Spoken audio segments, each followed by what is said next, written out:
Welcome back, everybody, to Shifty's 49ers Talk. In today's video, we're going to preview the Week 4 matchup between the New England Patriots, who are visiting the San Francisco 49ers. This is a matchup where both teams desperate for a win, trying to get back to 500. A lot to talk about in this matchup. Let's not waste any time and get into it. But first, let's run the intro.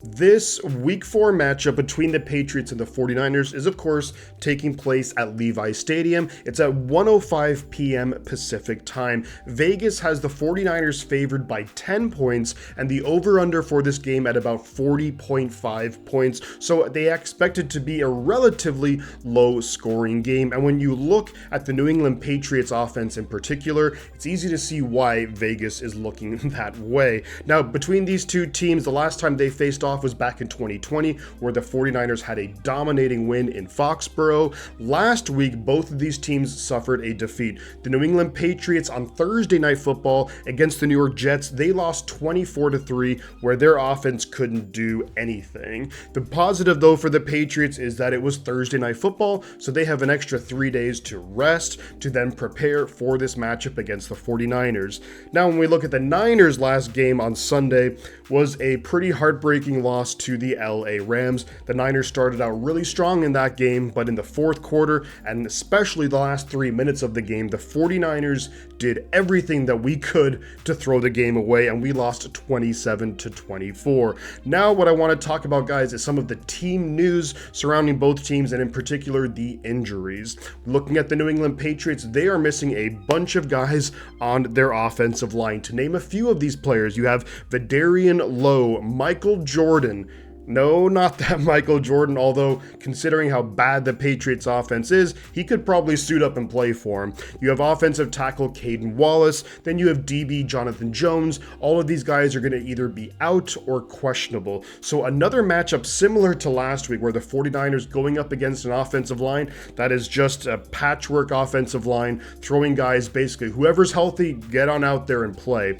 Now, when we look at the 49ers injury report, it's really a mix of good and bad. So the bad is Jonathan Hargrave is officially out for the season with a torn triceps. The good, though, is George Kittle is on pace to be back for this game. Then you look at more bad, however, and you have Trent Williams and Talanoa Hufanga as questionable, possibly not playing in this game. Hopefully they can go, but then you have the good, which is Deebo Samuel is practicing.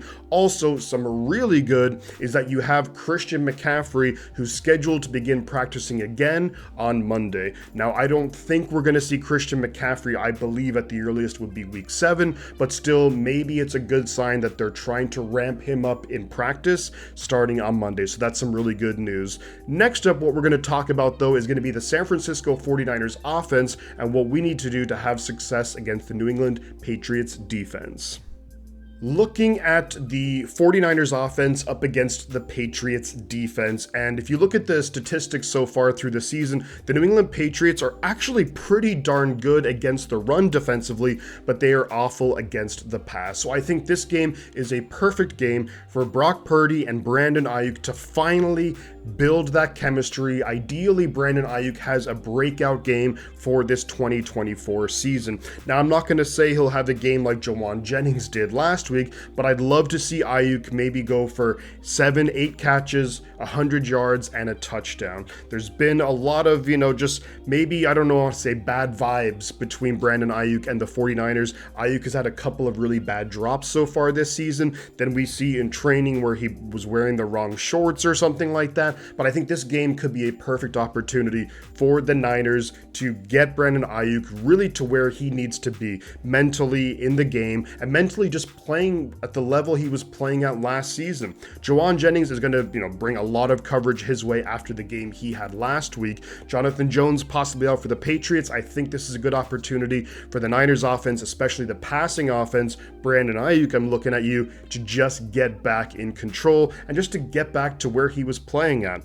Other things too is I want to see the 49ers dominate the clock.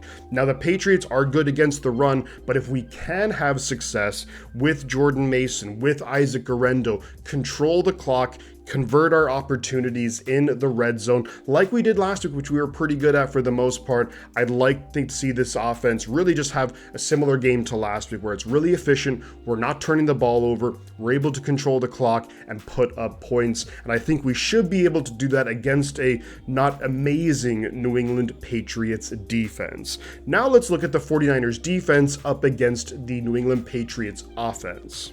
The big challenge for the 49ers defense is going to be stopping the run of the New England Patriots. Here is some crazy stats for the Patriots. They are 32nd in total yards offensively.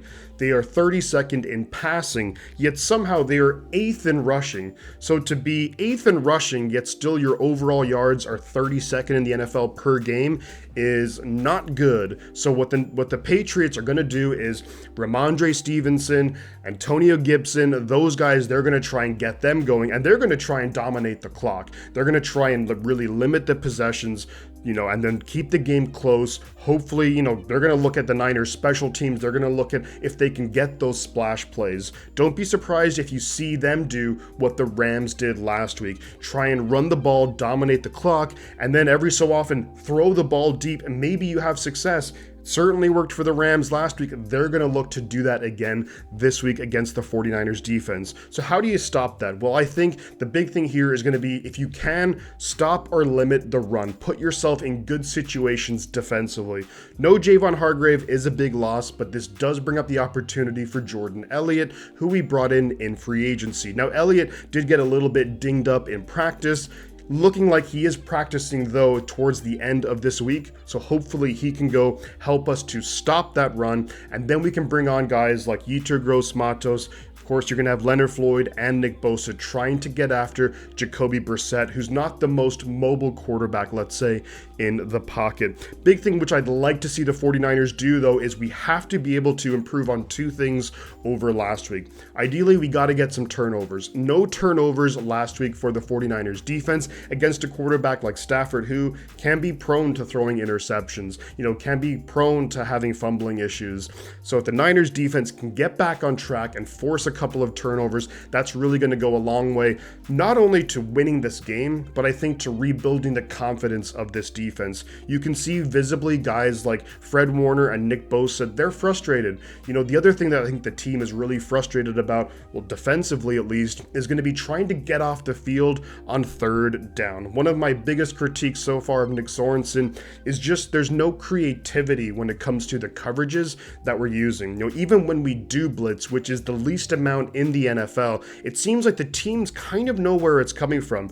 The amount of times I've seen us bring Fred Warner or even a guy like Diamador Lenore who blitzes from the slot, and then the play just goes to the complete opposite side of the field. It's like they knew that Lenore was coming and it just didn't even matter, and it completely negated the blitz. So what we need to do is be able to establish that pass rush, but also disguise our coverages a little bit more. I think the most egregious play was when you look at the game last week, at the very end of the game, Devondre Campbell should not be in clear man-to-man one-on-one coverage with the tight end. He's just not good enough to do it. If Devondre Campbell, if we're talking about a different Devondre Campbell from like 4 or 5 years ago, maybe he could, but not at this age, not at this stage in his career, and you're telling the offense exactly what you're doing. If you can disguise a little bit more, then you create that confusion in the offense, and that leads to turnovers. That leads to sacks where the quarterback has to kind of stand there for an extra second. It gives your pass rush time to get after him, force mistakes, but that's what I think the Niners need to do defensively. Just play sound fundamental football, disguise the coverages a lot more, and do what you can to slow down the run, because the New England Patriots, come hell or high water, are gonna try and run the football on you with Ramondre Stevenson. Now coming up next, guys, I'm going to give you my X factor for the game and my score prediction.